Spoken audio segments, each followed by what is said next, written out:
So the second match of today is going to be played between TM Knight and last minute arrivals. Also, it's quarterfinals of the Bad Luck bracket, and it's going to be played yet again on Ghost Lake. So you can see early, as I said in the very first game today, it's very popular in the Frozen Times tournament, and the players are going to be Aigo Heimdall as Oranos, then Tommy Pex as Loki, and the last one, Buhani-san as Oranos from the last minute arrivals, whereas against them TMs.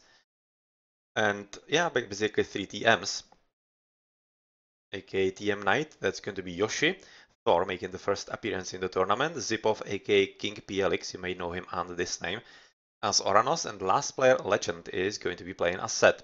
This game unfortunately was restored, so it's not going to be in full, but I want to basically have this stop, at least for YouTube, to basically direct players and viewers to where they can find the rest of the game, and that's on Raudus' stream. That's Twitch TV/Raudus. I'm going to be linking it in the description of the video as well, so you'll be able to watch the rest of the game. And well, let's start with it then, as we are interested in what we're going to see, at least in the part that is recorded. We're starting with Tommy Pex, aka Tom Pix. He just renamed like a week ago, I think. Having at least the Orok at the top, going for a Huntinox of course, and otherwise he's having pretty decent berries, but we are going to be interested. Actually, well, that's a lot of goats. It's unusual high number for a Ghost Lake, and let's see if he's gonna discover some extra hunts somewhere close by. I'm kinda thinking that there might be nothing in here because there were the Oroks, so the other hunt might be on the other side of the map. Let's cheat a bit. Exactly. Yeah, the base and the hunt is on the other side, but he is right now going to be scouting, of course, at the top, because not only he needs the goats, but basically just to make sure that he isn't missing anything and there isn't something that would be slightly more advantageous for him in case he is being attacked sometime soon, because he is, of course, on the flank position.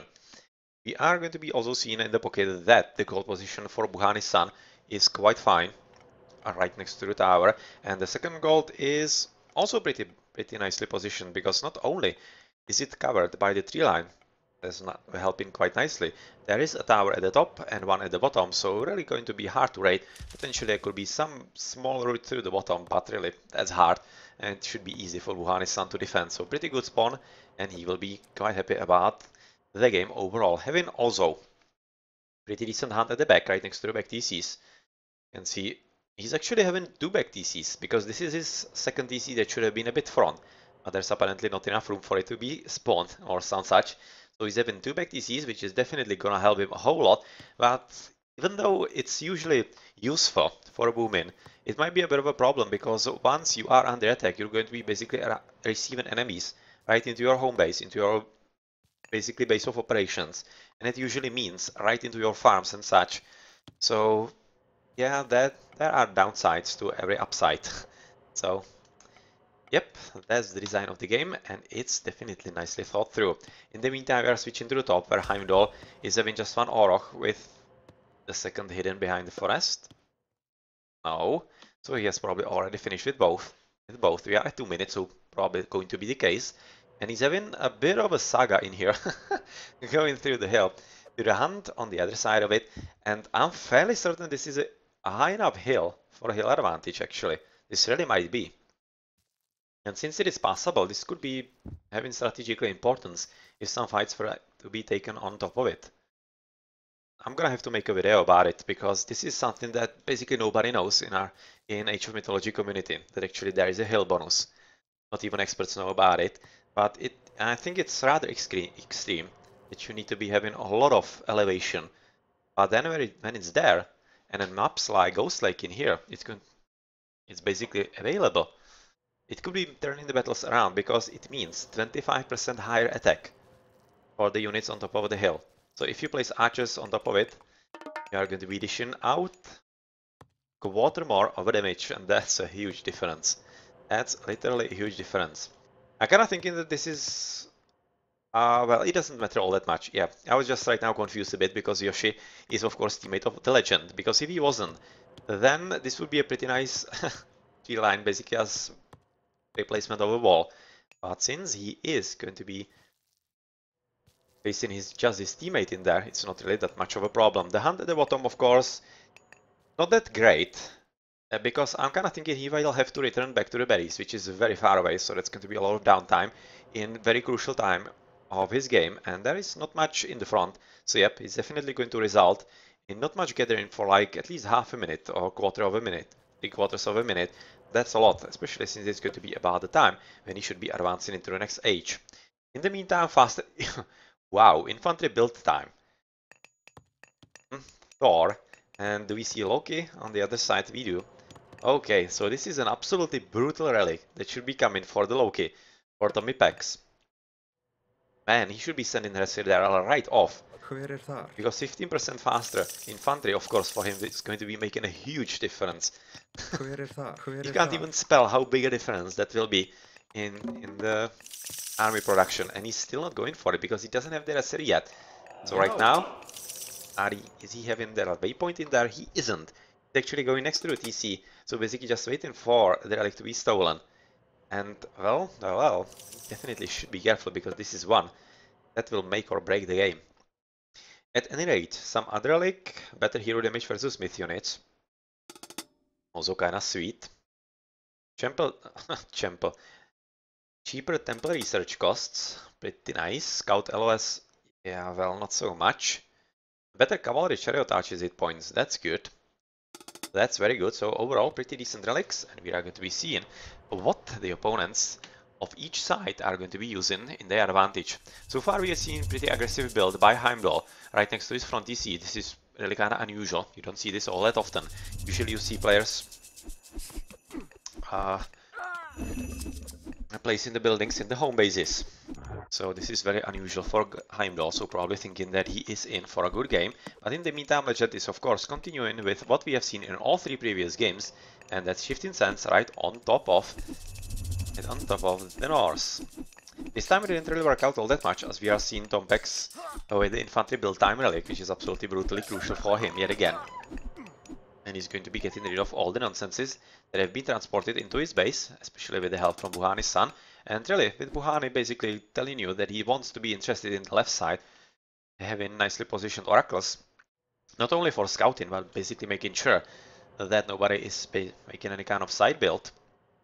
He will be ready for both Legend and Yoshi to come inside his base. In the meantime, Yoshi is going for second TC, so he's definitely not an aggressive Norse, going for a bit more aggression. Not his type right now, and well, things cannot be really said about Zipov, aka King PLX, as he is arriving in the blue base, and blue is going to be without hunting, at least for a moment. Because of course this blue army is arriving right on the spot at the correct time as well. So I'm now paying enough attention, even with the quite risky build in the front. But he just wants to make sure that he isn't surprised, and really, this DC is not falling into enemy hands. Right now, Johannes' son is going to be joining with Tompex, as they seem to be exactly getting ready for raiding into, maybe into pocket.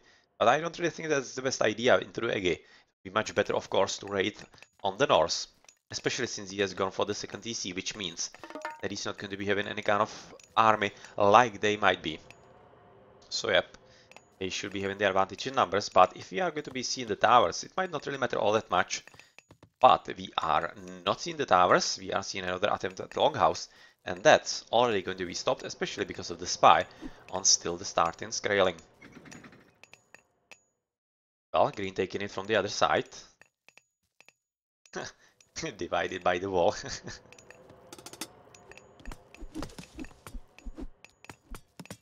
And now tower is being researched, so it's going to be all about surviving the next about 15 minutes, and then basically the army of last minute arrivals will have to retreat, because of course they will be facing quite a lot of extra, especially since the Legend is joining with some priests in the bottom as well. In the meantime, there has been a bit of an engagement between King PLX and Aigo Heimdall, with the army being considerably larger for Zipov, like a lot larger, curiously enough. To be honest, because we'll be expecting that it will be slightly similar, especially since they are having similar score, but that's probably because the units are going to be somewhere hidden, just waiting to be made, and we are moving next to the TC, which also means that Purple should be retreating, because not even with the army that he's having, he should be having any kind of luck against that, because he's not having any kind of reinforcement sent in, as they are still being gathered inside his base, probably waiting to be raided, exactly as they are right now by the green. Well, so he needs to defend at least a bit, as red is really intent to go into the middle. Probably trying to find something to kill, like maybe at the back TC of the legend. Let us see. But he seems to be a bit more interested in the spite scaling still. Just normal Murmillos still, waiting for the mediums. Whereas on the right, of course, purple has retreated, and right now blue army is quite strong, and it's looking like that the TC is gonna be captured by him. So he should be pretty much fine to go for a bit of raiding, and he should be a bit more careful because, of course, purple is still somewhere close by, and he seems to be aiming exactly as I was going to say, right next to the TC. To basically stop it. It's not going to be true, as the legend is arriving into the heroic age and the recorded game ends exactly as I said at the start. So the game of course continues, and it's going to be on Raudus' stream, so Twitch TV/Raudus, and I'm going to be linking exactly the stream highlight in the description of the video on YouTube.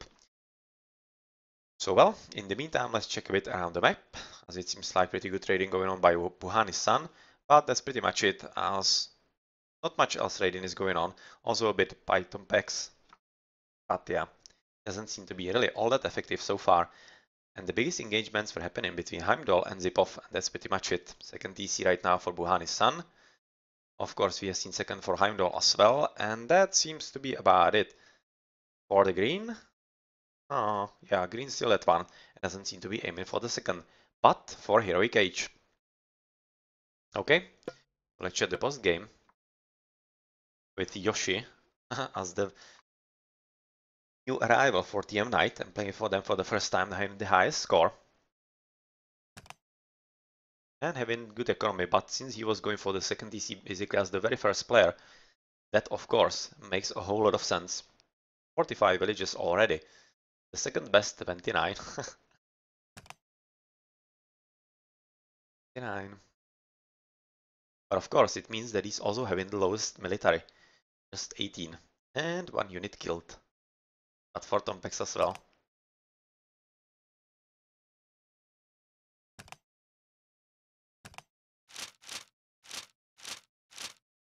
Well, GG in the future yet again.